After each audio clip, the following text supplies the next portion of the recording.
기도하고 말씀 보겠습니다. 사랑과 은혜가 풍성하신 살아계신 하나님 감사합니다. 지옥 갈 수밖에 없었던 저희들에게 귀한 하나님의 말씀을 듣게 하시고 또 말씀을 통해서 영원한 천국에 갈 수 있는 소망을 주신 것 진심으로 감사를 드립니다. 저희가 받은 구원이 얼마나 큰지 저희들 잘 알고 있습니다. 저희만 이 복음을 알고 있는 것이 아니라 또 이뤄진 영혼들에게 하나님의 말씀을 전하며 살아가고 있습니다. 대구 교회를 통해서 많은 이뤄진 영혼들이 구원받을 수 있도록 도와주시기를 원합니다. 속히 오신다라고 하신 또 주님의 말씀을 마음에 새기며 하루하루 복음을 위해 힘있게 살아갈 수 있도록 도와주시옵소서. 또 하나님께서 함께 하심으로 7차 수양회까지 잘 마무리가 되었습니다. 구원받은 모든 분들 각 교회에서 뿌리를 내리고 신앙생활을 잘 할 수 있도록 도와주시기를 원합니다. 하나님의 역사가 우리 교회를 통해서 계속해서 일어날 수 있도록 도와주시고 저희들 마지막 때에 복음을 위해 전심전력할 수 있도록 하나님께서 도와주시옵소서. 오늘 말씀 가운데도 함께 하셔서 듣는 말씀이 각 사람의 마음에 새겨질 수 있도록 도와주시기를 원합니다. 시작하는 이 시간 온전히 하나님께 맡기고 의지합니다. 우리를 사랑하시고 우리를 구원하여 주신 예수님의 이름으로 기도합니다. 아멘. 네, 요한계시록 22장 12절 찾아보겠습니다.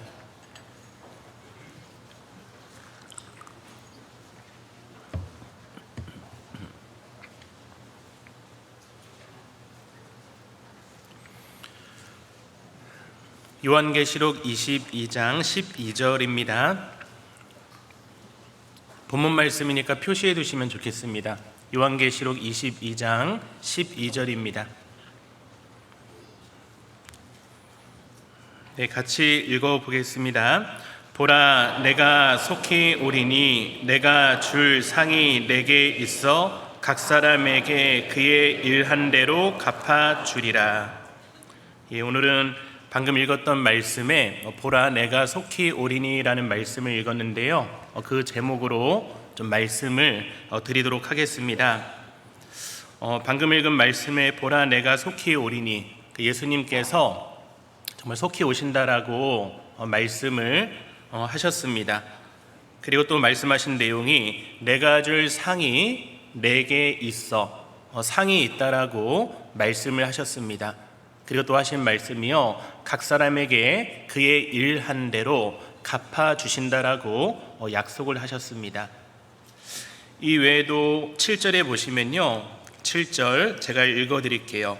보라 내가 속히 오리니 이 책의 예언의 말씀을 지키는 자가 복이 있으리라 하더라.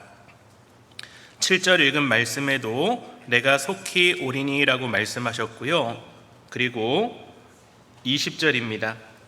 이것들을 증거하시니가 가라사대 내가 진실로 속히 오리라 하시거늘 아멘 주 예수여 오시옵소서. 방금 읽었던 세 구절 말씀을 종합해 보면요, 예수님께서 속히 오신다라고 하셨고요, 진실로 속히 오신다라고 말씀을 하셨습니다. 근데 방금 읽었던 20절에 보면은 아멘 주 예수여 오시옵소서. 이건 초대교회 성도들의 신앙과 소망이 함축된 그 마라나타, 그 말씀이지 않습니까? 그러니까 초대교회 성도들도요, 많은 고난 가운데 있었습니다. 주님 오실 날을 정말 기다리면서 살아갔습니다. 그리고 많은 시간이 흘렀습니다. 우리도 마찬가지입니다. 우리도 속히 오시는 주님을 기다리면서 살아가고 있습니다. 근데 주님 오실 날이 너무나도 가까웠다라는 겁니다. 우리 구원받고 많은 시간이 지난 분도 계시고 이번 학예 수양회 때 구원을 받으시고 이 자리에 계신 분도 계실 겁니다. 근데 지금 이 시대가 어떤 시대냐면요, 주님 오실 날이 너무나도 가까운 정말 오늘이라도 오신다라면은 성경이랑 전혀 차이가 없는 그런 시대에 우리는 살아가고 있습니다. 공감하세요? 네, 몇 분 안 하시네요. 공감하셔요? 네, 정말 그렇잖아요. 우리 이번에 학예수양회 때 말씀을 들으면서 좀 그런 생각이 더 들지 않았습니까? 마태복음 24장에 보면요, 예수님께서 감람산에 계실 때에 제자들이 종용이 와서 예수님께 질문을 합니다. 예수님, 세상 끝에는 무슨 징조가 있겠습니까? 라고 질문을 하지 않습니까? 그 2000년 전에 예수님께서 하신 말씀이 한 번에 일어나고 있는 시대가 어느 시대냐면 바로 우리 시대입니다. 마지막 때가 되면은 거짓 그리스도, 자기를 하나님이라고 하는 거짓 선지자들, 그런 사람들이 많이 나타난다라고 했는데 지금 우리 시대에 얼마나 그런 사람들이 많습니까? 마지막 때가 되면은 난리와 난리 소문을 듣겠다라고 했는데 정말 그 전쟁이 전 세계 곳곳에서 일어나고 있습니다. 누가복음 21장에 보면요, 테러, 무서운 일들이 많이 일어난다라고 했는데 우리 시대 때 많은 테러들이 일어나고 있습니다. 처처에 기근이 있다라고 했는데 먹지 못해서 죽는 사람들이 너무나도 많아지고 있습니다. 기근 때문에 분쟁이 심화되고 있습니다. 마지막 때에 일어날 징조에 대해서 예수님께서 말씀하셨는데 그 모든 것들이 한 번에 일어나고 있는 시대가 우리 시대입니다. 지진은 또 얼마나 많이 일어납니까? 곳곳에 큰 지진이 있을 거다라고 말씀하셨는데 정말 많은 지진들이 일어나고 있습니다. 전염병도 많아진다고 했죠. 온역이 있다라고 했는데 정말 우리 시대 때 전염병들이 점점 많아졌고 우리는 또 경험했습니다. 코로나라는 것을 경험했습니다. 그리고 사람들의 사랑도 식어지는 시대가 우리 시대입니다. 우리 시대 보면요, 가족이 가족을 버리는, 부모가 자식을 버리고 자식이 부모를 버리는 그런 시대에 우리는 살아가고 있습니다. 사람들의 사랑도 완전히 식어지고요, 정말 예수님께서 하신 말씀이 다 일어나고 있습니다. 그리고 마태복음 24장 14절에는요 이 천국복음이 온 세상 모든 민족에게 증거되기 위하여 온 세상에 전파되리니 그제야 끝이 오리라. 예수님께서 그 말씀을 하실 때에는요 아직 신약 성경이 완성되기 전입니다. 근데 예수님께서 이 천국복음이 온 세상에 전파된다라고 말씀하셨는데 지금 벌써 예루살렘, 이스라엘에서 시작했던 이 복음이 전 세계를 한 바퀴 돌아서 다시 이스라엘로 들어갔습니다. 그러니까 마지막 때 일어날 일들, 그 모든 일들이 지금 다 일어났고 우리는 그러한 것들을 보고 있습니다. 그리고 누가복음 21장 28절에 보면요 이런 말씀이 있어요. 이런 일이 되기를 시작하거든 일어나 머리를 들라, 너희 구속이 가까웠느니라.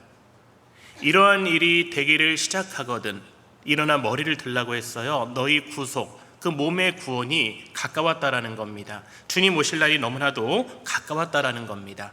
그리고 누가복음 21장 31절에 보면요 이와 같이 너희가 이런 일이 나는 것을 보거든 하나님의 나라가 가까운 줄을 알라.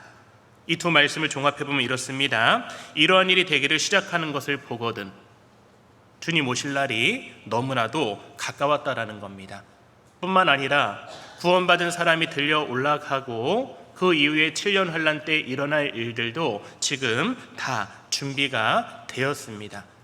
우리는 성경 강연회를 통해서 성경 말씀을 읽으면서 정말 마지막 시대가 가까웠다라고 많이 듣고 있습니다. 20년 전에도 들었고요, 30년 전에도 들었고요, 이번 학예수양회 때도 들었습니다. 그렇다면은 정말 이 말씀을 믿고 정말 기다리면서 마라나타, 그 소망을 가지고 우리가요 정말 힘있게 살아야 할 때가 언제냐면요 바로 지금이라는 겁니다. 예수님은 말씀하셨습니다. 보라 내가 속히 오리니 진실로 내가 속히 올 거다라고 말씀하셨어요. 근데 사단 마귀는 뭐라고 할까요? 반대로 얘기할 거예요.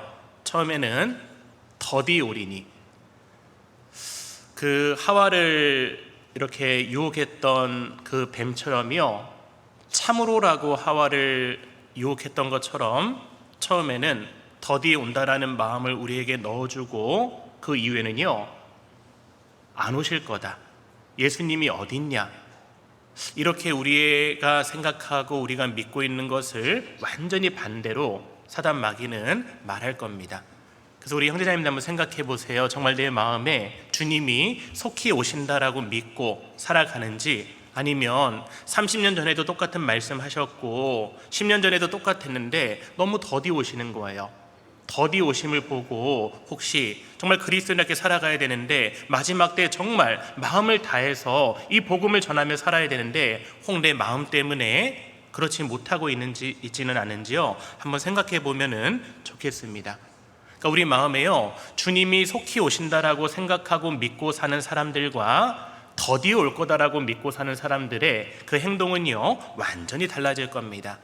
우리 학예수양회 끝나지 않았습니까? 학예수양회 때 어떤 분은요 7번을 가시는 분도 있습니다. 계속해서 정말 한 영혼이라도 더 구원받게 하기 위해서 계속 말씀에 참여하고 계속 상담하고 그리고 전도하는 분들을 보게 됩니다. 그분들 마음에 어떤 마음이 있을까 생각해 보면요, 주님이 금방 오실 것 같은 그런 마음이 있는 거예요. 그래서 영혼들을 향해서 기도하고 한 번만 들어보자고 하고 하루라도 가서 말씀 들어보고 상담하고 그렇게 합니다. 근데 반대로 더디 올 거다, 내년에도 기회가 있지, 이렇게 생각하면요 정말 그 행동도 완전히 달라질 겁니다. 마태복음 24장에는요 마지막 때의 징조, 예수님 오시기 전에 징조에 대해서 말씀하시고요, 그리고 25장에는 10처녀의 비유에 대해서 말씀을 하고 있습니다. 한번 찾아볼게요. 요한계시록 22장 표시해 두시고요, 마태복음 25장입니다. 마태복음 25장입니다.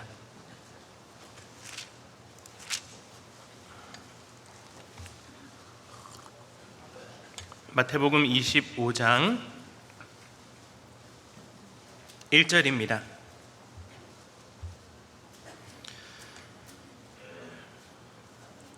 마태복음 25장 1절 제가 읽어드릴게요. 그때 천국은 마치 등을 들고 신랑을 맞으러 나간 10처녀와 같다 하리니 그 중에 5은 미련하고 5은 슬기 있는지라. 미련한 자들은 등을 가지되 기름을 가지지 아니하고 슬기 있는 자들은 그릇에 기름을 담아 등과 함께 가져갔더니. 10처녀의 비유가 나옵니다. 그 중에 미련한 5처녀는 구원받지 못한 사람입니다. 근데 문제가 뭐냐면요 5절입니다. 신랑이, 같이 읽어보겠습니다. 신랑이 더디 오므로 다 졸며 잘세. 신랑이 더디 오므로 구원받은 사람들도 다 잠자고 있는 겁니다. 우리는 영혼이 깨어났잖아요. 우리는 살아나지 않았습니까? 죽은 자들 가운데서 우리는요 살아난 사람입니다. 새로운 생명을 얻었습니다. 근데 주님이 오심이 더디다고 생각하는 사람들은요 마지막 때에도 잠자고 있는 겁니다. 왜 그럴까요? 신랑이 더디 오므로 다 졸며 잘세.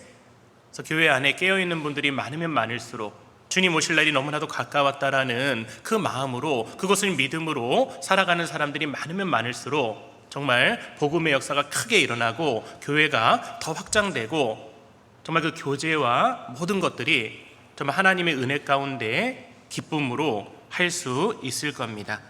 그래서 주님이 오심이 더디다고 생각하는 사람들은요 다 졸며 자는 거예요. 그 마태복음 24장 42절입니다.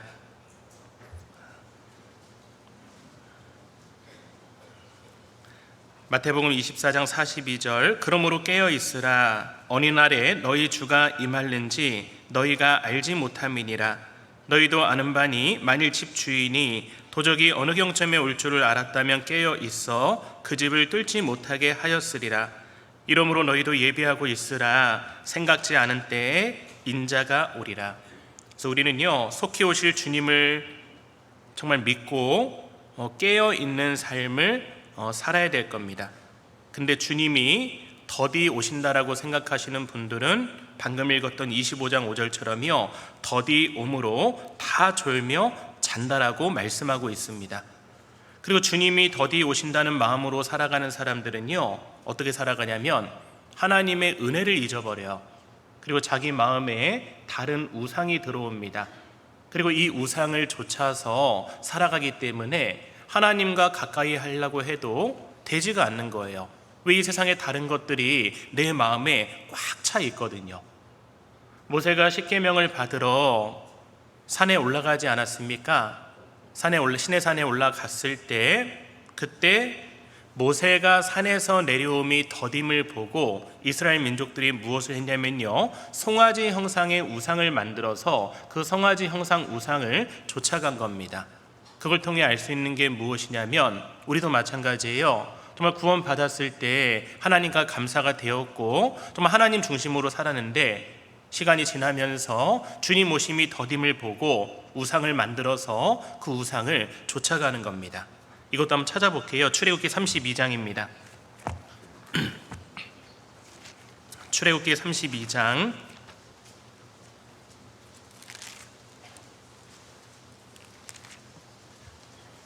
1절입니다. 출애굽기 32장 1절입니다. 1절을 같이 읽어보겠습니다. 백성이 모세가 산에서 내려옴이 더딤을 보고 모여 아론에게 이르러 가로되 일어나라, 우리를 인도할 신을 우리를 위하여 만들라. 이 모세 곧 우리를 애굽 땅에서 인도하여 낸 사람은 어찌 되었는지 알지 못함이니라. 그 2절부터는 제가 읽어드릴게요. 아론이 그들에게 이르되 너희 아내와 자녀의 귀에 금고리를 빼어 내게로 가져오라. 모든 백성이 그 귀에서 금고리를 빼어 아론에게로 가져오매 아론이 그들의 손에서 그 고리를 받아 부어서 각도로 새겨 송아지 형상을 만드니 그들이 말하되 이스라엘아, 이는 너희를 애굽 땅에서 인도하여 낸 너희 신이로다 하는지라.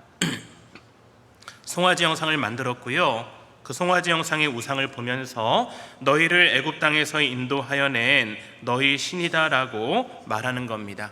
이거 보면서 하나님이 어땠을까요? 하나님이 이스라엘 민족을 애굽에서 탈출시켜 주셨잖아요. 모세를 통해서 애굽에서 출애굽을 합니다. 그리고 나서 이스라엘 민족들이 얼마나 하나님 앞에 감사했습니까? 하나님을 찬양했고 하나님 같은 분이 없었고 정말 내가 나의 하나님을 위해서 살겠노라고 그렇게 찬양했던 이스라엘 민족들이요, 시간이 좀 지나서 여러 가지 고난 가운데 어려운 가운데 광야 생활을 하면서 불평이 올라옵니다. 아이고 어찌하여 내가 애굽에 있을 때가 더 좋았다, 그렇게 불평을 하는 거예요. 혹 우리 모습도 그럴 수 있잖아요. 처음에 구원받을 때 너무 좋았어요. 구원받고 형제 자매님들의 간증이 참 위로가 되었고 공감도 되었고 하나님의 말씀이 정말 하나님이 나에게 직접 하시는 말씀으로 들렸고 하나님께 기도하는 그 시간이 너무 좋았고 정말 형제자매님들 만나는 그 시간이 너무 기다려졌어요. 근데 시간이 지나면서 어떤 불평도 올라오고 원망도 올라오고 그런 내 모습을 보면서 하나님이 얼마나 아파하시겠습니까? 이스라엘 민족이 그랬던 겁니다. 정말 이전에 그 노예로 있었을 때 그 모습을 잊어버리고 하나님 앞에 불평하고, 그리고 또 문제가 뭐냐면 모세가 산에서 내려옴이 더딤을 보고 송아지 형상의 우상을 만들었다라는 겁니다.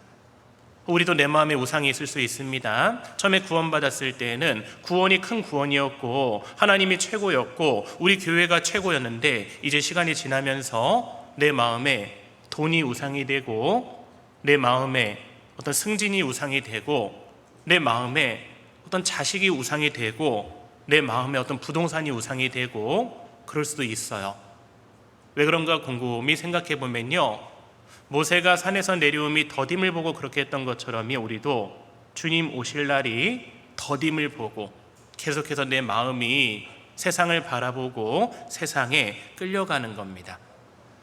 주님이 속히 오신다라고 했는데 더디다라고 생각하는 사람들은 첫 번째, 잠자고 있는다. 두 번째, 하나님을 잊고 우상을 쫓아간다라는 겁니다.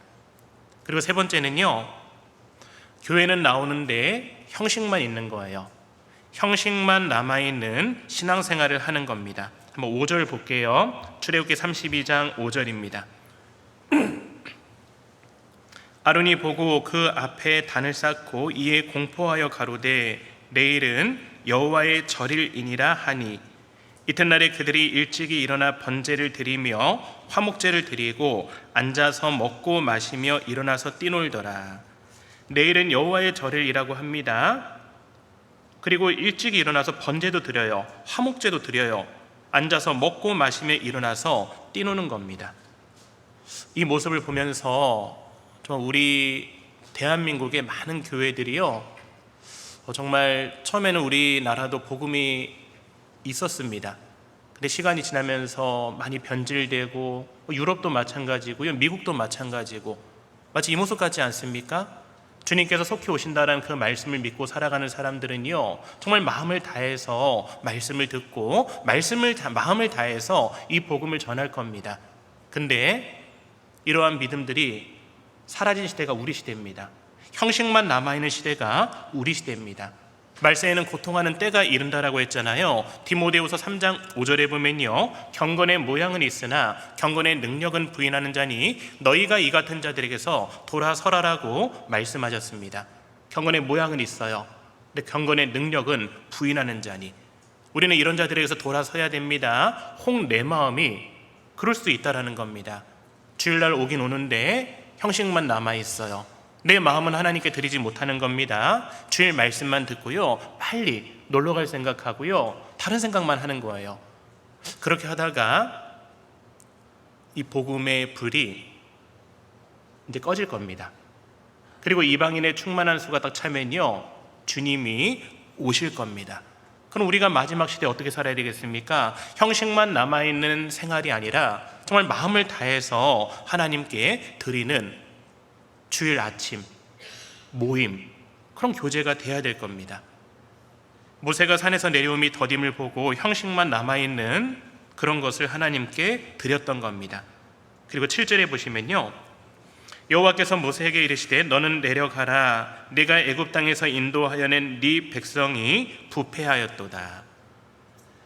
주님 오실 날이 더디다라고 생각하는 사람들은요, 어떻게 되냐면 부패해지는 거예요. 죄 가운데 빠져 사는 겁니다. 누가복음 21장의 마지막 시대의 징조에 대해서 말씀하고 있지 않습니까? 그리고 21장 34절에 보면요, 너희는 스스로 조심하라고 말씀하셨어요. 왜 스스로 조심해야 되냐? 그렇지 않으면 방탕함과 술 취함과 생활의 염려로 마음이 둔하여지고 뜻밖의 그날이 덕과 같이 너희에게 임하리라.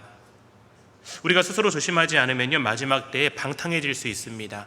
죄 가운데 빠질 수 있습니다. 어떤 나의 잘못된 습관 때문에 하나님과 개인 경건 생활이 완전히 막힐 수도 있습니다.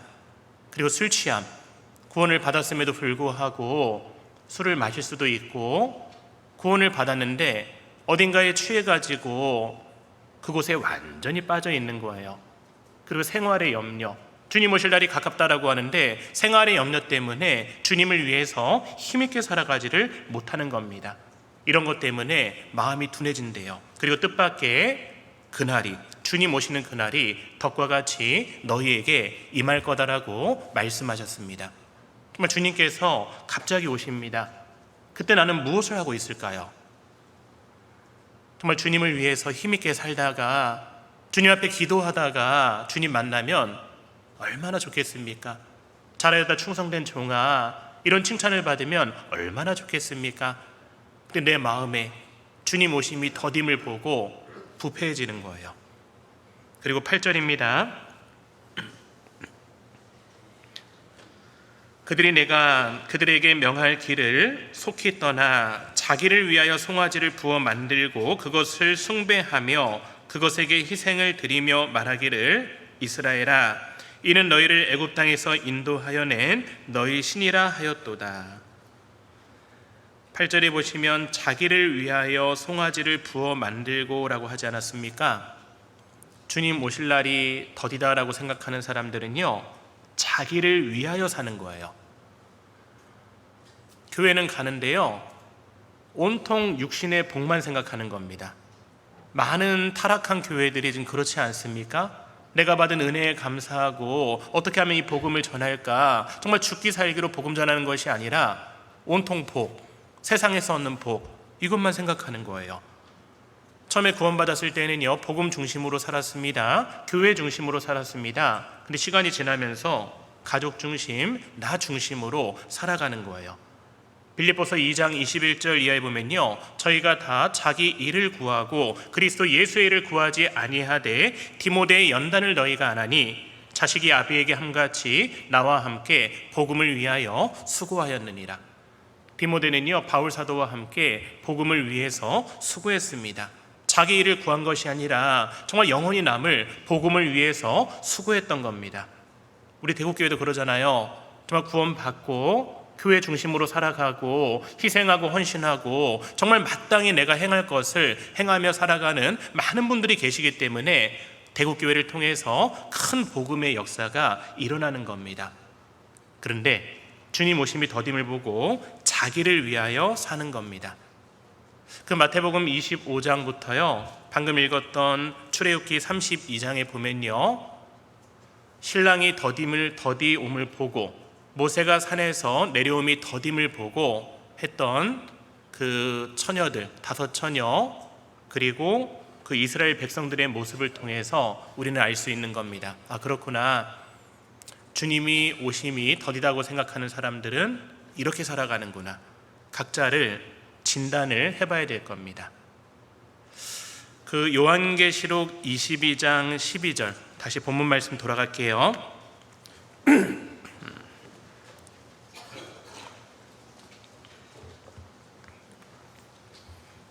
같이 읽어보겠습니다. 보라, 내가 속히 오리니 내가 줄 상이 내게 있어 각 사람에게 그의 일한 대로 갚아주리라. 보라, 내가 속히 오리니, 속히 오신다라고 예수님께서 말씀하셨고요. 그리고 그 뒤에 보면은 내가 줄 상이 내게 있어라고 말씀하셨습니다. 주님 오실 때 무엇이 있냐면요, 이건 마음에 꼭 새겨야 됩니다. 상이 있다라는 거예요. 내가 주 안에서, 주님 안에서 한 모든 일들, 큰 일도 그렇고요, 작은 일도 그렇고 하나님 앞에 가면은 반드시 상이 있다라는 거예요.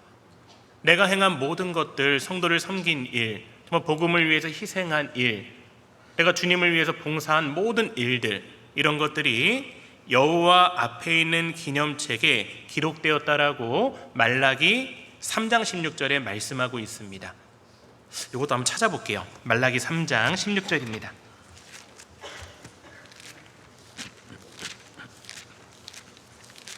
말라기 3장 16절입니다. 구약성경 1330쪽입니다. 말라기 3장 30절입니다. 3장 16절입니다.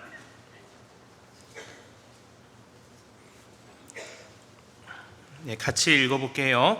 그때 여호와를 경외하는 자들이 피차에 말하매 여호와께서 그것을 분명히 들으시고 여호와를 경외하는 자와 그 이름을 존중히 생각하는 자를 위하여 여호와 앞에 있는 기념책에 기록하셨느니라. 여호와를 경외하는 자들이 피차에 말하매 여호와께서 그것을 분명히 들으셨다라고 했고, 여호와를 경외하는 자와 그 이름을 존중히 생각하는 자를 위하여 여호와 앞에 있는 기념책에 기록하셨다라고 말씀하고 있습니다. 그러니까 우리 형제자매님들이 복음을 위해 했던 모든 헌신들이요, 분명히 여호와의 기념책에 기록이 되어 있는 겁니다. 그리고 하나님 앞에 가면은 반드시 상으로 갚아주실 거예요. 그 에스더 성경에 보면요, 그 아하수에로 왕이 나오지 않습니까? 아하수에로 왕은 페르시아의 왕이었고 인도부터 구스까지 127도를 다스리는 엄청나게 큰 권력이 있는 그런 왕이었습니다. 근데 빅단과 데레스라는 사람이요, 아하수에로 왕을 모살하려는 계획을 세우게 됩니다. 그것을 누가 알게 됐냐면요, 에스더의 사촌 오빠 모르드게가 그 사실을 알게 됩니다. 그래서 그것을 정말 그 에스더에게 고하게 되고 또 에스더가 그것을 알려주게 됩니다. 그런 가운데에서 그 모르드게가 한 일이 에스더 2장 성경에 보면요, 궁중일기에 기록되었다라고 말씀을 하고 있습니다. 그러니까 모르드게는 사실 목숨을 걸고 아하스웨로 왕의 목숨을 살렸던 거예요. 근데 문제가 뭐냐면요, 바로 보상을 받지 못하는 겁니다. 보상은커녕 반대의 결과가 나타납니다. 아하스웨로 왕이 모르드게를 높였던 게 아니라 하만이란 사람을 높입니다. 모르드게가 하만에게 절하지 않았기 때문에 모르드게뿐 아니라 유대인들 모두가 죽음 앞에 처해지게 됩니다. 이러한 모든 것들을 모르드게가요 정말 하닥에게 말했고, 또 하닥이 에스더에게 말했고, 그리고 에스더가 그 아하스웨로 왕에게 정말 갈까 말까 고민하잖아요. 왜냐면은 왕이 부르지 않았는데 갔다가 죽을 수도 있는 겁니다. 근데 정말 하나님 앞에 기도하고 정말 죽으면 죽으리이다 하고 나아가지 않습니까? 잔치가 있었고 아하스웨로 왕이 그대의 소원이 무엇이뇨 나라의 절반이라도 주겠노라. 그때 말하지 않고 다음 잔치에 오셔서 그때 에스더는요 자기가 처한 상황을요 쭉 말하지 않습니까? 근데 너무 놀라운 게 뭐냐면요 아하스웨로 왕이 잠이 오지 않았다라고 에스더 6장에 말씀하고 있습니다. 잠이 오지 않았을 때 무엇을 읽었냐면요 궁중일기를 읽었던 거예요. 읽다 보니까 이전에 모르드게가 자기에게 한 일이 적혀 있는 겁니다. 그리고 물어보자니 모르드게에게 무슨 상을 주었느냐, 아무것도 안 했다라는 거예요. 그러니까 그런 기가 막힌 타이밍에 정말 아하스웨로 왕이 잠이 오지 않았고 궁중일기를 읽었고, 궁중일기가 많은 내용들이 있을 텐데 그 중에 모르드게가 자기를 위해 했던 일들을 읽었던 겁니다. 그리고 나서 하나님은요 완전히 역전시켜 주셔요. 하만이 죽게 되고 모르드게는 큰 금 면류관을 받았다라고 말씀하고 있습니다. 그러니까 에스더 성경을 쭉 읽어보면요 그 안에 누가 계셨냐면 하나님이 계시는 거예요. 에스더 성경에 하나님이라는 말씀은 직접적으로 표현한 말씀은 없지만 그 에스더 성경에 있는 모든 내용들을 봤을 때 결코 우연이 아니고 하나님께서 개입하시고 하나님이 정말 필요할 때 아하스웨로 왕에게 역대일기를 읽게 하시고 아하스웨로 왕이 모르드게를 높이도록 하나님이 하신 겁니다. 근데 이런 말씀들이 되게 위로가 되지 않습니까? 우리도 살아가면서 좀 오해받을 때도 있어요. 내가 정말 복음을 위해서 힘있게 살아갈 때도 있습니다. 근데 어떨 때는 오해받을 때도 있어요. 어떨 때 정말 눈물 날 때도 있어요. 어떨 때는요 복음을 전하는데 정말 사람들에게 조롱거리가 되고 어떤 사람들은 미쳤다고 하고 정말 그렇게 마음에 정말 힘들 때도 있습니다. 그러나 중요한 것은요 내가 복음을 위해서 했던 모든 것들 혹 옆에 있는 분들은요 잊을 수 있습니다. 그때 바로 상이 없을 수도 있습니다. 아니면 반대로 어려운 일을 겪을 수도 있습니다. 근데 확실한 것은 여호와의 기념책에 다 기록된다라는 거예요. 바울 사도에게는 믿음의 동역자들이 있지 않았습니까? 그 로마서 16장에 보면요 바울 사도와 함께 동역했던 사람들의 이름이 기록되어 있습니다. 로마서 16장 12절에 보면요 주 안에서 수고한 드루베나와 드루보사에게 문안하라. 주 안에서 많이 수고하고 사랑하는 버시에게 문안하라. 주 안에서 수고한 사람들도 있고 주 안에서 많이 수고한 사람들도 있어요. 그런 사람들의 이름이 기념책에 성경책에 기록된 것처럼요 우리가 한 모든 것도 기록된다라는 것을 잊지 마십시오. 우리가 한 복음을 위한 큰 일들도요 정말 기록이 되고, 그리고 또 잊지 말아야 될 것은 내가 정말 주님 안에서 했던 그 작은 일들도 반드시 사라지는 것이 아니라 하나님 앞에 다 드러난다라는 거예요. 그 안산교회는 어르신들이 되게 많아요. 어르신들이 일찍 오셔가지고 이렇게 기도를 많이 하십니다. 근데 모임 같은 데 가면 그런 말씀 하시죠. 내가 한 게 없다고. 근데 왜 없으셔요? 정말 젊었을 때 더 힘있게 사셨고 정말 교회를 위해서 많은 분들을 위해서 기도해 주시거든요. 그런 것들이 얼마나 큰 힘이 되는지 모릅니다. 근데 그러한 나의 작은 기도, 누군가를 향한 나의 마음, 그런 작은 것들, 심지어는 이런 물 한 잔, 냉수 한 잔 떠주는 것도 결단코 상을 잃지 않는다라고 했는데 나의 큰 일, 내가 한 작은 일까지 하나님께서 아시고 반드시 갚아주시는 거예요. 그 다윗이 그 압살롬을 피해서 도망 다녔던 시절이 있지 않습니까? 그때 바르실레라는 사람이요, 그 다윗 왕을 공궤했다라고 합니다. 음식을 주면서 정말 마음을 다해 보살폈던 거예요. 근데 그것을 다윗 왕은 다시 왕권이 다시 왔을 때 잊지 않고 그 바르실레를 찾았습니다. 한번 찾아볼게요. 사무엘하 17장입니다. 사무엘하 17장 27절입니다.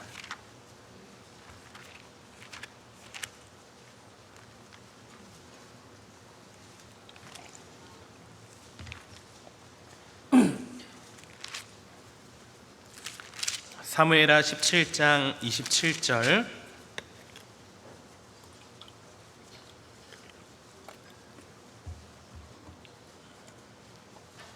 사무엘하 17장 27절입니다. 제가 읽어드릴게요.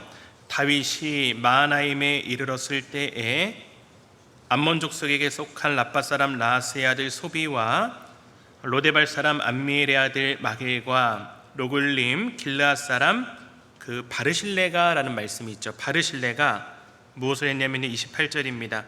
침상과 대야와 질그릇과 밀과 보리와 밀가루와 볶은 곡식과 콩과 팥과 볶은 녹두와 꿀과 버터와 양과 치즈를 가져다가 다윗과 그 함께한 백성으로 먹게 하였으니 이는 저희 생각에 백성이 들에서 시장하고 곤하고 목마르겠다 함이더라.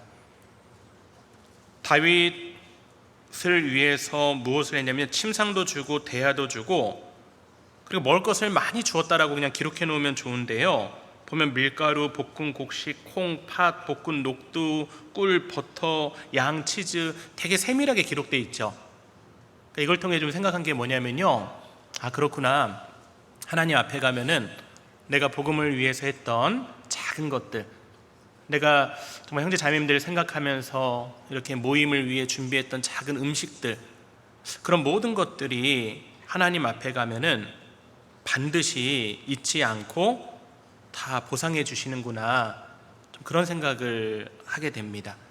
이렇게 다윗이 어려울 때 다윗을 위해 했던 이 바르실레, 그 바르실레를요 다윗은 잊지 않았습니다. 예루살렘으로 다시 귀환하게 되었을 때 바르실레와 함께 가기를 청하거든요. 바르실레의 앞으로의 인생을 책임지겠다라는 의미입니다. 사무엘하 19장 찾아볼게요. 사무엘하 19장 31절입니다.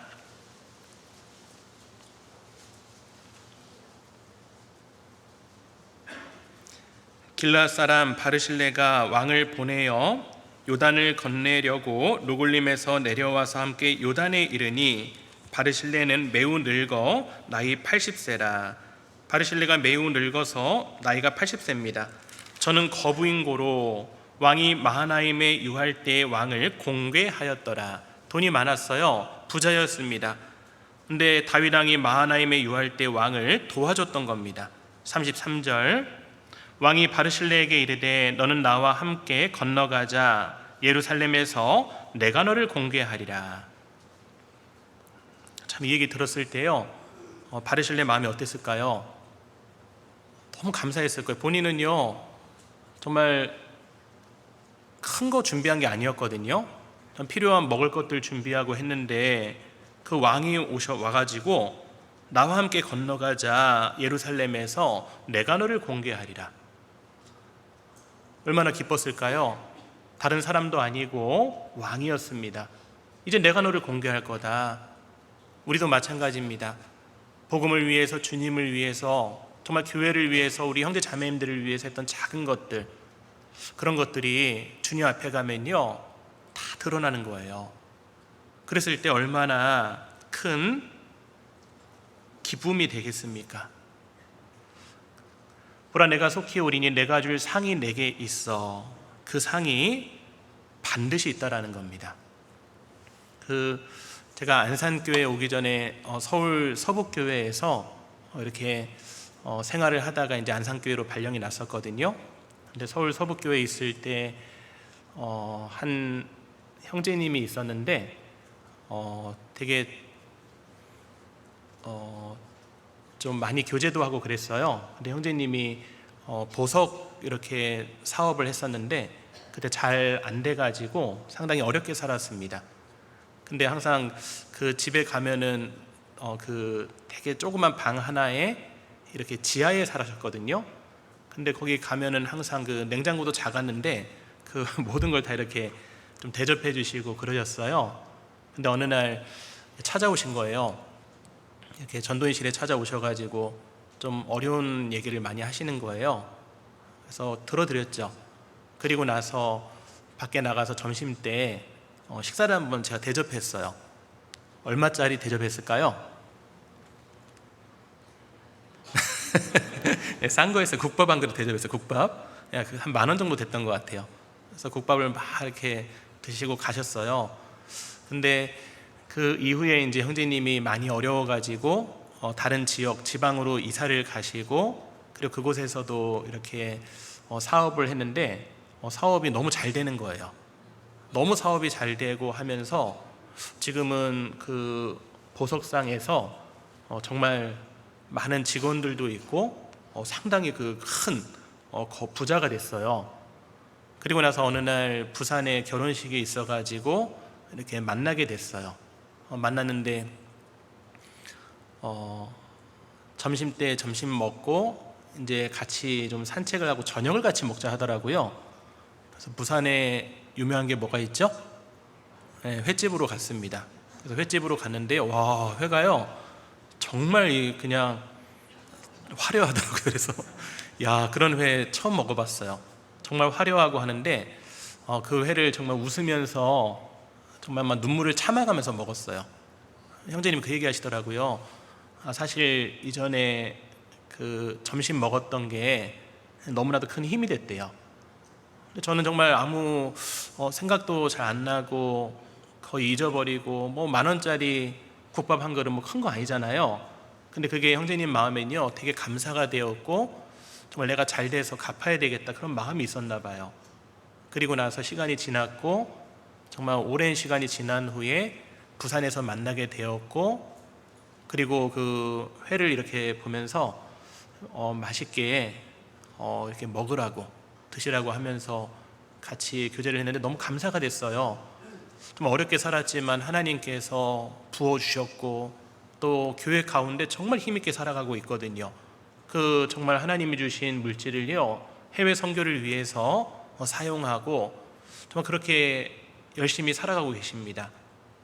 그래서 그거 보면서 느꼈던 게 뭐냐면요, 국밥 한 그릇 10,000원이잖아요. 시간이 지나니까 야, 회로 돌아오는구나. 그래서 나는 생각도 안 났지만 주님 앞에 가면은 내가 했던 작은 것들 그런 것들이요 크게 오는 거예요. 정말 바르실레가 공개했던 것을 다윗 왕이 잊지 않고 내가 너를 공개하리라 라고 했던 것처럼요 하나님도 잊지 않는 겁니다. 찬송가에 보면요, 내 수고하는 모든 일들을 주께서 하시리, 이런 찬송이 있잖아요. 내 수고하는 모든 일들 주님께서 정말 아십니다. 그게 큰 위로가 되지 않습니까? 믿음의 선진들도 상주심을 바라봤기 때문에 힘있게 끝까지 나아간 거예요. 우리도 그렇지 않습니까? 받은 은혜가 너무나도 큽니다. 큰 구원을 받았습니다. 근데 그 이후에 복음을 위해서 살아갈 수 있는 시간들을 주시고 또 보답할 수 있는 기회를 주시고 상까지 있다라고 말씀하셨습니다. 히브리서 11장은 믿음장이지 않습니까? 그 믿음의 선진들 믿음으로 살아갔습니다. 모세는 어떻게 살았습니까? 마태복음 11장 24절 이하에 보면요, 믿음으로 모세는 장성하여 바로의 공주의 아들이라 칭함을 거절했어요. 우리도 거절하는 것들이 있잖아요. 복음을 내가 얻었기 때문에, 천국의 소망이 있기 때문에, 그리스도인이기 때문에 내가 거절해야 될 일들이 많이 있습니다. 그러나 거절해요. 왜냐하면 더 큰 게 있기 때문입니다. 공주의 아들이라 칭함을 거절하고 도리어 하나님의 백성과 함께 고난받기를 잠시 죄악의 낙을 누리는 것보다 더 좋아하고 그리스도를 위하여 받는 능력을 애굽의 모든 보화보다 더 큰 재물로 여겼으니 이는 상주심을 바라봅니다. 우리도 그 믿음이 있잖아요. 상주심을 바라보기 때문에 우리는요 다른 것들을 거절할 수 있는 거예요. 사람들은 바보 같다고 합니다. 미쳤다고 합니다. 그러나 우리가 미친 것이 아니고 정신 차린 말을 하는 거고, 정말 이 복음이 너무나도 확실하기 때문에 교회 가운데 붙어가면서 정말 끝까지 달려가는 겁니다. 바울 사도도 그랬잖아요. 빌립보서 3장 14절에 보면요, 표대를 향하여 그리스도 안에서 하나님이 위에서 부르신 부름의 상을 위하여 쫓아가노라. 여기서 쫓아간다라는 말씀이요, 있는 힘을 다해서 뛰어가는 걸 말씀하고 있습니다. 우리도 그렇잖아요. 목표가 있습니다. 한 영혼을 전도하고 싶습니다. 정말 상주심을 바라보고 있는 힘을 다해서 뛰어가고 있잖아요. 정말 그렇게 살아야 될 때가 언제냐면요, 지금이라는 겁니다. 요한계시록 22장 돌아가겠습니다.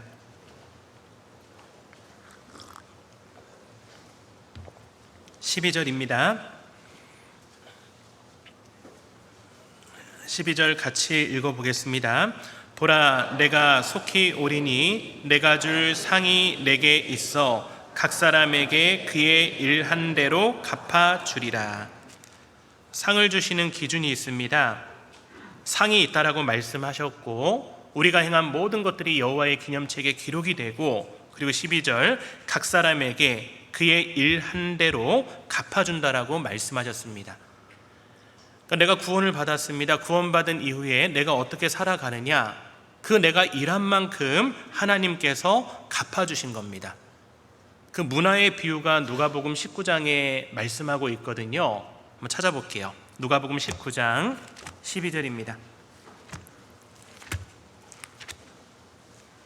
누가복음 19장 12절입니다.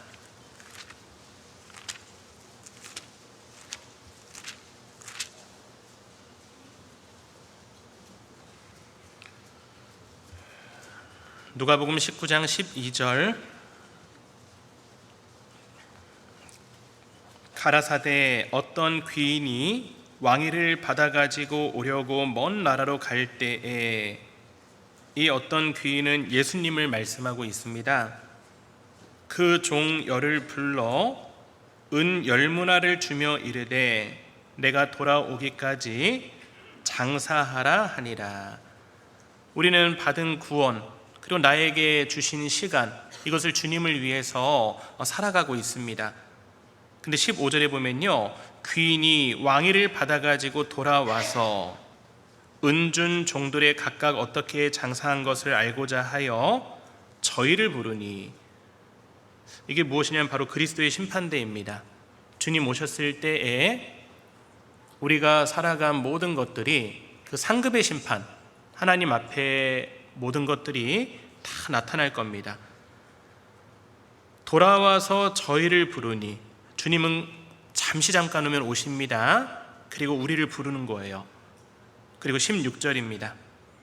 그 첫째가 나와 가로되 주여 주의 한 문화로 10문화를 남겼나이다. 여러분, 10문화로, 한 문화로 10문화 남기려면요 정말 얼마나 많은 수고를 했겠습니까? 10은 성경에서 전체를 의미합니다. 삶의 전체를 주님께 드리는 그런 삶을 살았을 겁니다. 아마 복음을 전하며 봉사하면서 눈물도 많이 흘렸을 거예요. 한 문화로 10문화를 남겼는데 17절입니다. 주인이 이르되 잘하였다 착한 종이여, 내가 지극히 작은 것에 충성하였으니 10골 권세를 차지하라 하고, 10골 권세를 차지하라고 하면서 상을 주시는 겁니다. 그리고 18절입니다. 그 둘째가 와서 가로되 주여 주의 한 문화로 5문화를 만들었나이다. 한 문화로 5문화 남긴 것도 잘한 거예요. 주인이 그에게도 말합니다. 너도 5골을 차지하라 하고. 근데 문제는 20절이에요. 또 한 사람이 와서 가로되 주여 보소서, 주의 한 문화가 여기 있나이다. 내가 수건으로 싸두었었나이다. 이는 당신이 엄한 사람인 것을 내가 무서워함이라. 당신은 두지 않은 것을 취하고 심지 않은 것을 거두나이다.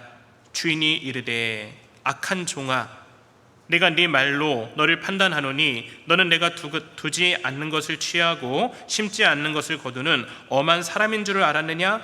그러면 어찌하여 내 은을 은행에 두지 아니하였느냐? 그리하였으면 내가 와서 그 별리 이자까지 찾았으리라 하고 곁에 서는 자들에게 이르되 그 한 문화를 빼앗아 10문화 있는 자에게 주라 하니. 저희가 가로되 주여 저에게 이미 10문화가 있나이다. 그리고 26절은 같이 읽겠습니다. 주인이 가로되 내가 너희에게 말하노니 무릇 있는 자는 받겠고 없는 자는 있는 것도 빼앗기리라. 여기서 빼앗긴다라는 것은 구원이 아니라 상급을 빼앗긴다라는 겁니다. 그럼 우리도 똑같이 구원을 받았잖아요. 믿음의 선진들은 상주심을 바라보고 아멘 주 예수의 오시옵소서 정말 힘있게 살아가지 않았습니까? 그렇다면 나도요, 정말 일한 만큼 갚아주신다라고 한 그 주님의 약속을 마음에 새기고요, 정말 있는 힘을 다해서 10문화 남기려고 뛰어가야 될 겁니다. 주님은요, 일 한 만큼 갚아줍니다. 그리고 좀 위로가 되는 게 어떤 말씀이냐면요, 일한 만큼 갚아주시기도 하지만 받은 재능에 비례해서 갚아주시는 거예요. 각자 받은 달란트가 다르지 않습니까? 내가 받은 달란트, 내가 받은 재능 가운데 100을 받았으면 100을 드리면요, 정말 잘한 거죠. 근데 30을 받았으면 30을 드리면 되는 겁니다. 그럼 하나님의 칭찬이 똑같다라는 거예요. 그러니까 하나님께서는요, 받은 재능에 비례해서 갚아주는 그 말씀이 마태복음 25장의 달란트의 비유입니다. 마태복음 25장 찾아볼게요. 마태복음 25장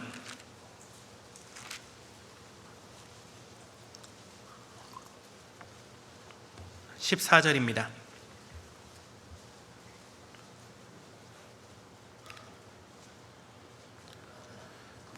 마태복음 25장 14절, 또 어떤 사람이, 여기서 어떤 사람도 예수님을 말씀하고 있습니다. 타국에 갈제 그 종들을 불러 자기 소유를 맡김과 같으니 각각 그 재능대로 하나에게는 금 5달란트를, 하나에게는 2달란트를, 하나에게는 1달란트를 주고 떠났습니다. 5달란트 받은 자는 바로 가서 그것으로 장사하여 또 5달란트를 남기고, 2달란트 받은 자도 그같이 하여 또 2달란트를 남겼으되, 1달란트 받은 자는 가서 땅을 파고 그 주인의 돈을 감추어 두었더니 오랜 후에 그 종들의 주인이 돌아와 저희와 회개할세. 주님은 돌아오십니다. 다시 오신 주님은요, 회개하는 거예요. 그럼 한번 생각해 보십시오. 5달란트 받은 사람이 5달란트 남긴 것과 2달란트 받은 사람이 2달란트 남긴 것과 칭찬이 같을까요, 다를까요? 칭찬이 같을까요, 다를까요? 잘 모르시겠어요? 한번 볼까요? 우리 21절은 형제님들이 읽으시고요, 그리고 23절은 자매님들이 읽으실게요. 근데 동시에 읽어보겠습니다. 시작. 그 주인이 이르되 잘하였도다 착하고 충성된 종아, 내가 작은 일에 충성하였음에 내가 많은 것으로 네게 맡기리니 내 주인의 즐거움에 참여할지어다 하고. 어때, 똑같죠? 그러니까 5달란트 받은 사람이 5달란트 남긴 것은 최선을 다한 거예요. 2달란트 받은 사람은 2달란트 남겼습니다. 최선을 다한 거예요. 그러니까 받은 것에 비교해서 남긴 것을 보시는 거예요. 그러니까 어떤 사람들이랑 비교할 게 없습니다. 내가 하나님 앞에 이만큼 받았으면요, 정말 내 마음을 다해서 내가 최선을 다하면 되는 거예요. 어떤 학생은요, 시험시험 공부하는데 100점 맞는 어린이 혹시 있죠? 근데 어떤 학생은요, 정말 죽으라고 하는데 50점 맞는 학생이 있어요. 그러면 사람들이 봤을 때는 시험시험 공부했는데 결과를 보잖아요. 100점 맞은 사람을 칭찬할 겁니다. 근데 하나님 보실 때는요, 50점 맞은 게 잘한 거예요. 왜냐하면 성적이 얼마가 나오느냐보다 얼마나 성실하게 내가 받은 것으로 최선을 다하느냐, 그게 더 중요하다라는 겁니다. 그래서 그 부자와 그 가난한 과부의 2렙돈 넣는 것을 예수님께서 보셨다라고 했잖아요. 그리고 예수님이 말씀하십니다. 내가 참으로 너희에게 말하노니 이 가난한 과부가 모든 사람보다 많이 넣었도다. 저들은 그 풍족한 중에서 헌금을 넣었거니와 이 과부는 그 구차한 중에서 자기의 있는 바 생활비 전부를 넣었느니라. 내가 열심히 한 만큼 하나님은 갚아주십니다. 근데 받은 달란트에 비례해서 갚아주시는 거예요. 지금 안산교회 그 건축하고 있는 거 혹시 모르시죠? 네. 시간이 없어서 말씀 못 드렸는데 지금 공사하고 있습니다. 작년부터 마음을 모으고 지금 건축하고 있는데 한 105억짜리 공사를 하고 있습니다. 그래서 이번에 건축 헌금을 했는데 105억이 정확히 이렇게 됐어요. 일시불로 거의 절반 한 48억 정도가 이렇게 나와서 지금 10월 되면은 생활관이 다 끝나고 내년 3월 되면은 문화관이라는 곳이 또 건축이 되고요. 그렇게 하는데 참 건축을 축제처럼 했어요. 정말 먼저 건축위원 21명이 작정을 하고 그리고 그 해별회장 또 구역장 등 그 2차 작정을 하고 그리고 또 임원들 3차 작정을 하고 그 전체 성도가 또 작정을 하는데요. 다 웃으면서 정말 잔치처럼 그렇게 작정을 했습니다. 근데 그 중에 은장의 한 자매님께서 이렇게 그 봉투에다가 막 돈을 모으신 것을 가져오셨어요. 그 보면 5만 원짜리도 있고 만 원짜리도 있고 1,000원짜리도 있고 뭐 10원짜리도 있고요, 100원짜리도 있고요. 그것을 다 모아가지고 이렇게 했는데 그 조그만 종이에다가 글을 쓰셨어요. 이렇게 썼는데 간단해요. 뭐라고 쓰셨냐면요, 내가 박스, 캔, 철을 모아 모은 돈 건축 헌금에 드립니다.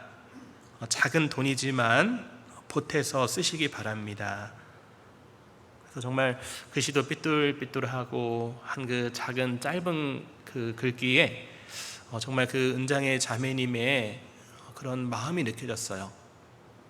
사람들이 봤을 때는요 큰 액수는 아닙니다.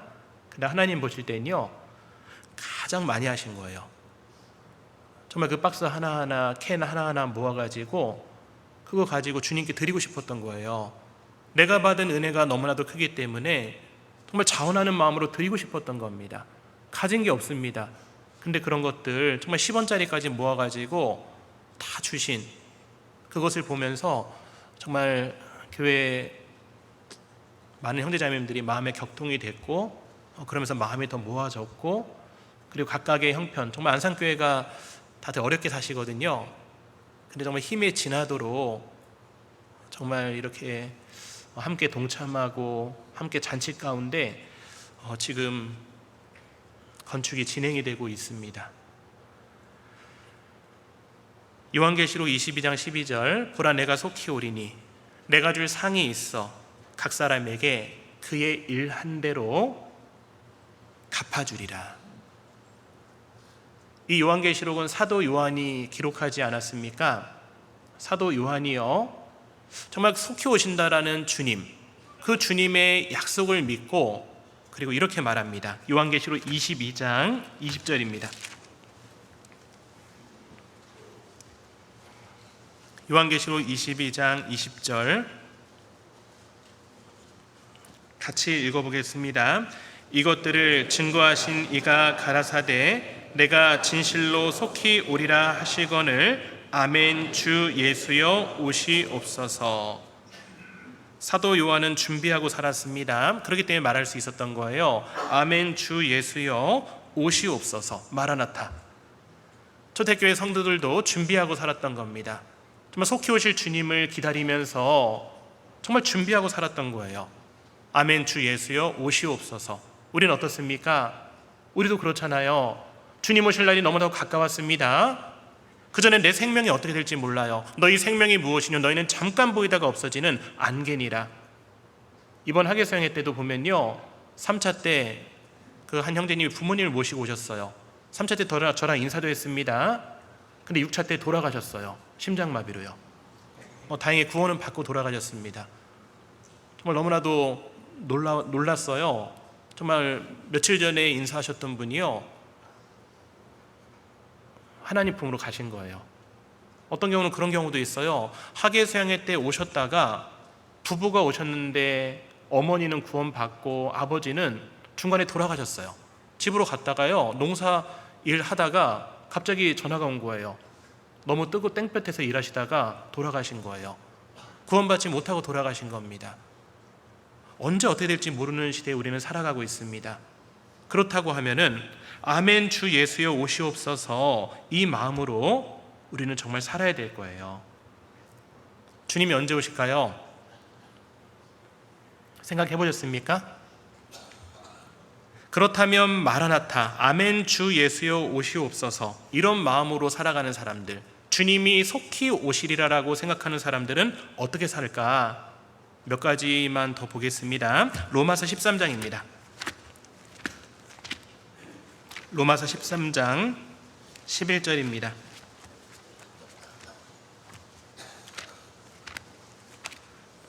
로마서 13장 11절,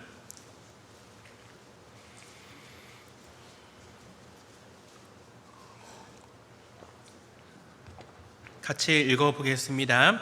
또한 너희가 이 시기를 알거니와 자다가 깰 때가 벌써 되었으니 이는 이제 우리의 구원이 처음 믿을 때보다 가까웠음이니라. 보라, 너희가 이 시기를 알거니와, 지금은 어떤 때냐면요, 자다가 깰 때가 벌써 된 거예요. 지금은 자고 있을 때가 아닙니다. 지금은 낙심하고 포기하고 축 처져 있을 때가 아니라는 거예요. 자다가 깰 때가 벌써 되었으니 이는 이제 우리의 구원, 몸의 구원, 주님 오실 날이 너무나도 가까웠습니다. 그 우리의 구원이 처음 믿을 때보다, 내가 처음에 구원 받았을 때보다 더 가까웠다라는 거예요. 그래서 주님을 기다리는 그리스도인의 자세, 첫 번째는요, 깨어 있는 겁니다. 그 가나안 혼인 잔치 풍습이 있거든요. 좀 설명을 해드릴게요. 먼저 남자와 여자가 결혼할 두 명이요, 같이 약혼을 합니다. 그리고 결혼식은요 약 1년 후에 하게 됩니다. 그동안 신랑은요 결혼식 준비를 하는 거예요. 신부되는 아내는 어떻게 할까요? 정말 1년 동안 기다리는 거예요. 신부는 신랑이 언제 올지 모릅니다. 근데 신랑도 언제 갈지 모르는 거예요. 누구만 아냐면요, 신랑의 아버지가 신랑에게, 아들에게 가라고 할 때 그때 가는 거예요. 주님 오실 날도 마찬가지죠. 오직 아버지만 아신다라고 했잖아요.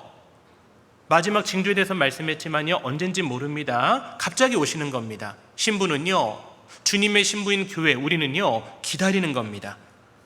그리고 아버지가 아들에게, 신랑에게 가라고 했을 때 그때 신랑이요 나팔을 불면서 같이 동네로 들어오게 됩니다. 그리고 준비하고 있던 신부는요 좀 얼마나 마음이 정말 졸이겠습니까? 오늘 오시려나 내일 오려나 되게 기다리는 마음으로 있다가 정말 정말 아름다운 모습으로 신랑을 맞이하고 가마를 타고 혼인 잔치집으로 가는 거예요. 그리고 혼인 잔치집에서 잔치가 있고요, 그리고 문이 딱 닫히는 겁니다. 그 이후로 사람들은요 들어올 수가 없는 거예요. 이 모습을 보면서 좀 교훈이 되잖아요. 1년 동안 준비하고 기다렸던 그 신부, 우리도 마찬가지예요. 정말 신랑이 올 시간이 정말 오늘일 수도 있는데 잠자고 있지는 않을 거지 않습니까? 이 세상에서도 공부 안 하던 학생들도요 언젠 공부해요? 시험이 내일이면 공부해요. 정말 시험이 금방 다가오면 공부한단 말이에요. 그렇다면 그리스도인, 우리는 이 말씀을 믿지 않습니까? 그렇다면요 정말 그 신랑을 기다리는 신부처럼요 우리도 주님을 기다리기 위해서 깨어있는 삶을 사는 게 마땅하다라는 거예요. 그리고 두 번째는요 12절입니다. 로마서 13장 12절, 밤이 깊고 낮이 가까웠으니 그러므로 우리가 어둠의 일을 벗고 빛의 갑옷을 입자. 낮에와 같이 단정히 행하고 방탕과 술 취하지 말며 음란과 호색하지 말며 쟁투와 시기하지 말고 오직 주 예수 그리스도로 옷 입고 정욕을 위하여 육신의 일을 도모하지 말라. 주님을 기다리는 그리스도인은요 두 번째로 자기를 깨끗이 하는 겁니다. 빛의 갑옷을 입자라고 했잖아요. 어둠의 일을 벗고, 그리고 14절 주 예수 그리스도로 옷 입고, 정말 그리스도의 향기를 나타내는 겁니다. 무엇을 입느냐에 따라서 사람의 행동이 달라집니다. 군대 갔다 온 분들이 예비군 훈련할 때 군복만 입으면 좀 행동이 달라진다라고 하잖아요. 우리 그리스도인도 마찬가지입니다. 예수 그리스도로 옷 입고 구원의 옷을 입었습니다. 그 이후에도요, 예수 그리스도의 옷을 입어야 되는 거예요. 너희가 전에는 어둠이더니 이제는 주 안에서 빛이라, 빛의 자녀들처럼 행하라. 정말 깨끗한 모습으로 죄와 멀리하고 우리는 살아야 될 겁니다. 요한 1서 3장 2절 3절에 보면요, 제가 읽어드릴게요. 사랑하는 자들아, 우리가 지금은 하나님의 자녀라. 장래에 어떻게 될 것은 아직 나타나지 아니하였으나 그가 나타내심이 되면, 예수님 오시면 우리가 그와 같을 줄을 아는 것은 그의 계신 그대로 볼 것을 인함이니, 주를 향하여 이 소망을 가진 자마다 그의 깨끗하심과 같이 자기를 깨끗하게 하느니라. 우리도 소망을 갖고 있습니다. 주님 만날 날이 가까웠습니다. 예수님은 죄가 없는 분이잖아요. 죄 없으신 분이 내 죄를 위해서 돌아가신 거예요. 그렇다면요, 구원받은 우리도 자기를 깨끗하게 하며 살다가 주님을 만나야 될 거예요. 세상 사람들은 우리 교회에 이렇게 비방하는 사람들도 많이 있어요.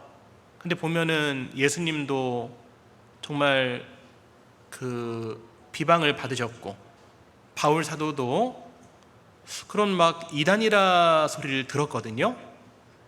근데 사도행전 24장 14절 이하를 보면요, 그 바울 사도가 믿는 것과 우리가 믿는 것과 똑같아요. 그렇기 때문에 바울 사도가 이렇게 살았습니다. 어떻게 살았을까요? 한번 찾아볼게요. 사도행전 24장입니다. 사도행전 24장 14절입니다.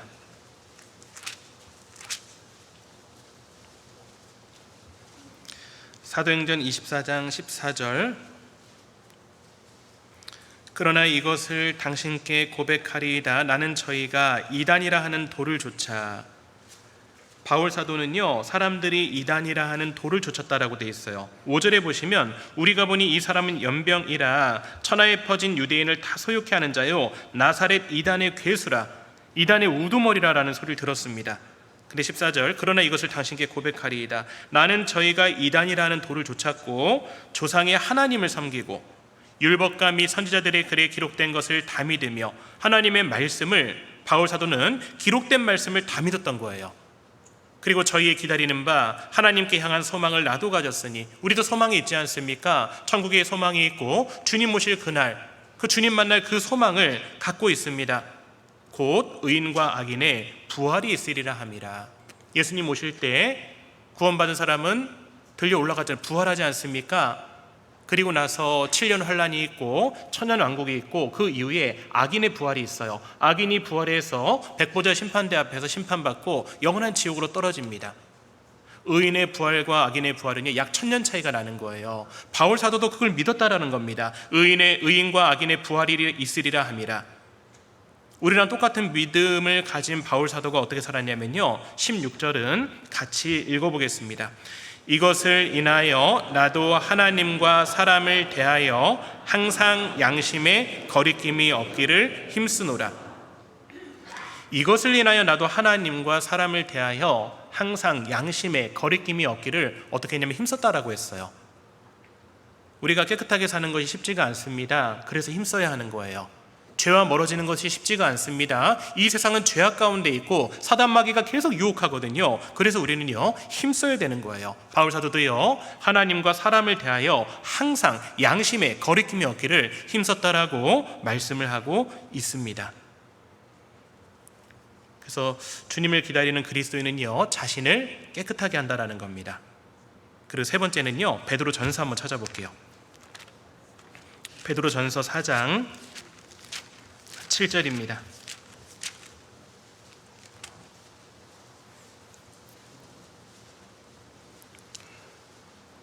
베드로 전서 4장 7절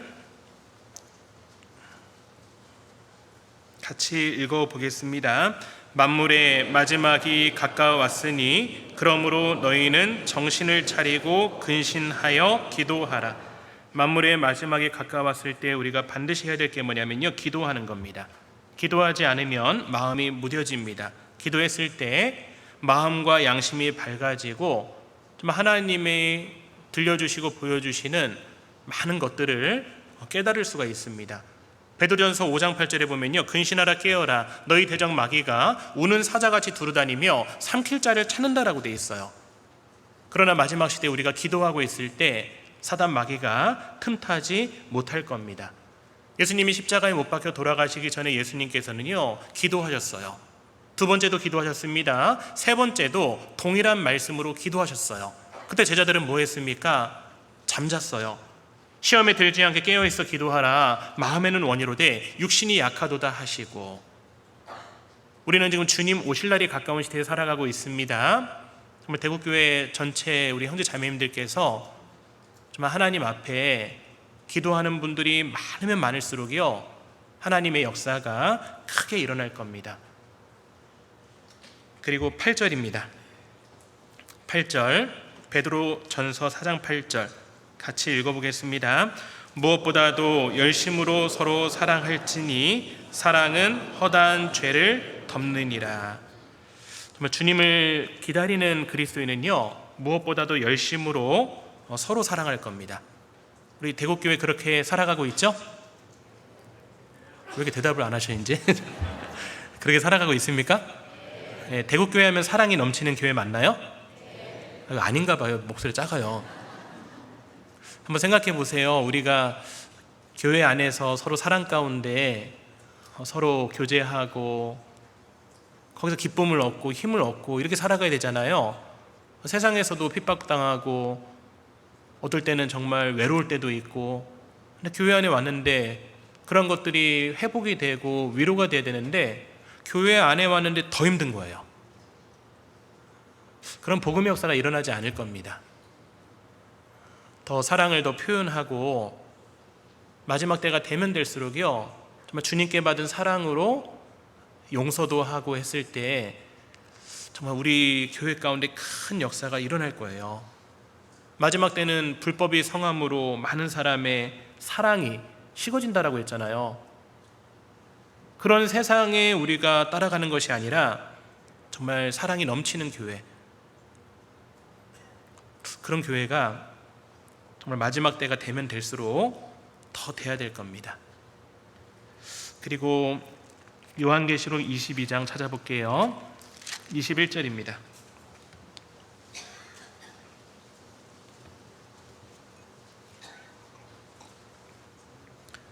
요한계시록 22장 21절 같이 읽어보겠습니다. 주 예수의 은혜가 모든 자들에게 있을지어다. 아멘. 사도 요한이 간절히 원했던 거예요. 주 예수의 은혜가 모든 자들에게 있을지어다. 아멘. 이렇게 성경은 끝나요. 우리도 이런 마음이 있어야 되잖아요. 초대교회 성도들도 마찬가지였습니다. 주 예수의 은혜가 모든 자들에게 있을지어다. 아멘. 그래서 정말 주님을 기다리는 그리스도인은요, 전도하는 겁니다. 사도 요한이 간절히 바랬던 것도 그 하나님의 은혜가 모든 사람에게 알게 되기를 원했다라는 겁니다. 주님이 정말 오늘 오신다면 뭐 하시겠습니까? 내 앞에 오늘이 마지막인 분이 내가 사랑하는 부모님이라면 그분에게 무엇을 하시겠습니까? 구원받지 못했다면 정말 어떻게 해서든 구원받게 하려고 정말 전도할 겁니다.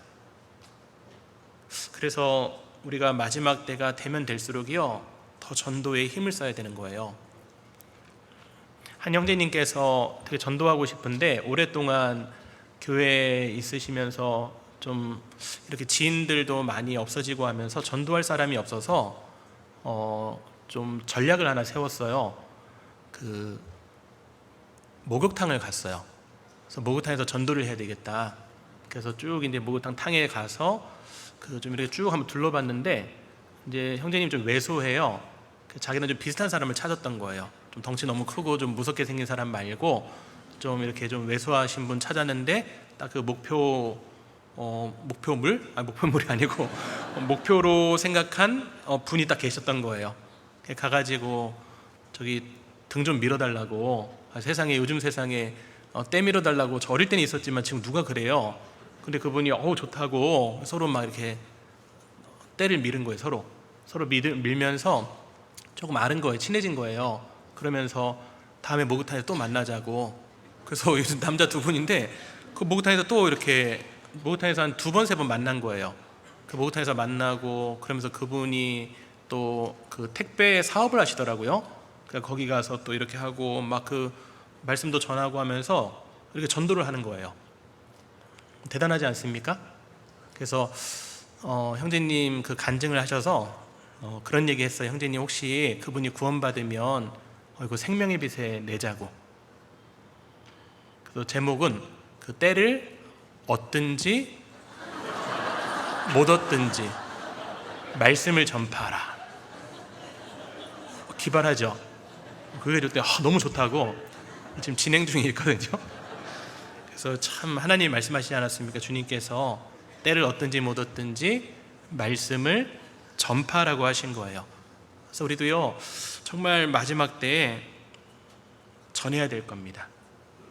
그리고 마지막 하나만 더 말씀드리면, 주님을 기다리는 그리스도인의 자세, 마지막 6번째, 주님 일에 더욱 힘을 쓰는 겁니다. 우리 형제자매님들 정말 구원받고 정말 교회를 위해서, 복음을 위해서 정말 힘쓴 분들이 많이 계시기 때문에 우리 지금 대국교회가 이렇게 성장을 한 겁니다. 근데 주님 만나는 그날까지요, 더 수고해야 될 거예요. 왜냐하면 이게 헛되지 않기 때문이에요. 마지막으로 고린도전서 15장 찾아볼게요. 고린도전서 15장입니다.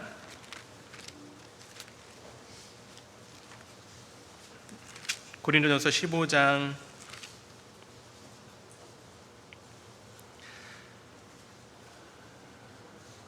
51절입니다.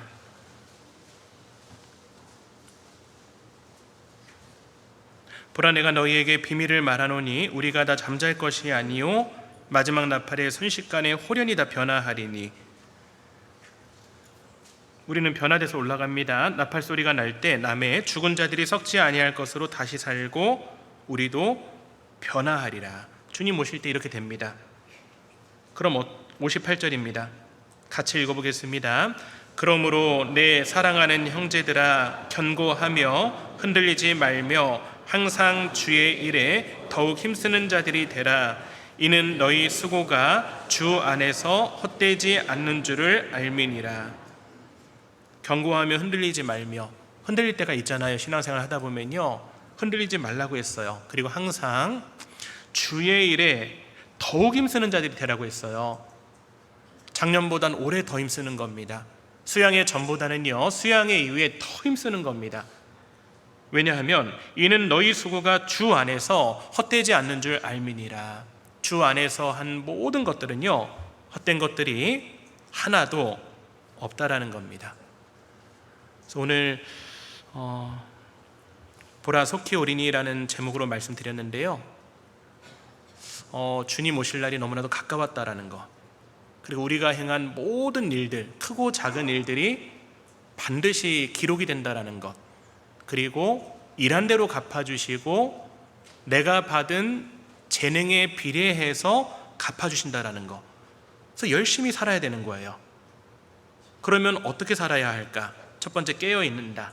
두 번째, 자기를 깨끗하게 한다. 세 번째, 기도한다. 네 번째, 서로 사랑한다. 다섯 번째, 전도한다. 그리고 여섯 번째, 주의 일에 더욱 힘쓴다. 그래서 그 마음에요, 보라 내가 속히 오리니라는 말씀이 좀 이렇게 남았으면 좋겠습니다. 같이 기도하겠습니다. 하나님 아버지, 감사합니다. 오늘 대국교회 또 형제 자매님들 모여서 또 보라 속히 오리니라는 제목으로 말씀을 배웠습니다. 주님 오실 날을 또 사모하며 마지막 때 더욱 힘있게 살아가는 우리 대국교회 형제 자매님들 될 수 있도록 도와주시기를 원합니다. 주 안에서 행한 모든 것들이 헛되지 않다라는 것을 또 잘 알고 있습니다. 상주심을 바라보고 힘있게 살아갈 수 있도록 도와주시고 대구 교회를 통해서 많은 잃어진 영혼들이 구원함을 얻을 수 있도록 도와주시옵소서. 학예수양회를 통해서 구원받고 함께 계신 분들 정말 교회 안에 뿌리 내리고 신앙생활 잘 하실 수 있도록 도와주시기를 원합니다. 오늘 함께하여 주심에 감사를 드립니다. 우리를 사랑하시고 우리를 구원하여 주신 예수님의 이름으로 기도합니다. 아멘.